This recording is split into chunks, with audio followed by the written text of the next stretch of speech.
রাষ্ট্রবিরোধী ষড়যন্ত্রের অভিযোগে বৃহস্পতিবার অভিনেত্রী ও গায়িকা মেহের আফরোজ শাওন এবং অভিনেত্রী সোহানা সাবাকে আটক করেছে ডিবি পুলিশ। কেউ না বুঝলেও আমরা আপনার প্রয়োজন বুঝি, আর তাই তো অত্যাধুনিক ফিচার সম্বলিত বিভিন্ন সাইজ আর কালারের 250-টিরও বেশি ডিজাইন অপশন নিয়ে ওয়ালটন স্মার্ট ফ্রিজ বোঝে আপনার প্রয়োজন।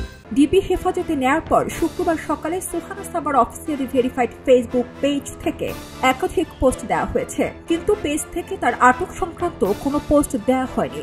তার পেজে কোনো অ্যাডমিন আছে কিনা তা জানা যায়নি।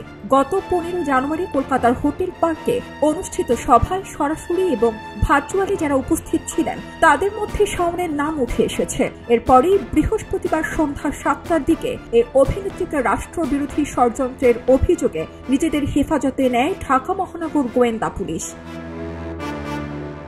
রাজধানীর ধানমন্ডির বাসা থেকে তাকে একটি মাইক্রো বাসে সরাসরি মিন্টো রোডের ডিবি কার্যালয়ে নেওয়া হয়। এর আগে একই দিন সন্ধ্যায় এই অভিনেত্রী জামালপুরের বাড়িতে অগ্নিসংযোগ করেছে স্থানীয় ছাত্র জনতা। বৃহস্পতিবার দিনগত রাত 12:30টার দিকে রাজধানীর ধানমন্ডি এলাকা থেকে সোহানা সাবাকে আটক করে মিন্টো রোডের ডিবি কার্যালয়ে নেওয়া হয়। ডিবি সূত্রে জানা গেছে, অভিনেত্রী শাওনের পর সোহানা সাবা নজরদারিতে ছিলেন। তার বিরুদ্ধেও দেশ বিরোধী ষড়যন্ত্রের অভিযোগ রয়েছে।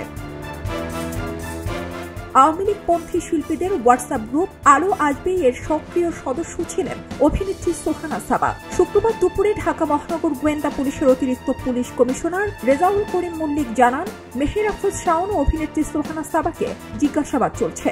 তাদের কোন মামলায় গ্রেপ্তার দেখানো হবে তার সিদ্ধান্ত হয়নি। এ বিষয়ে পরবর্তী সময়ে জানানো হবে।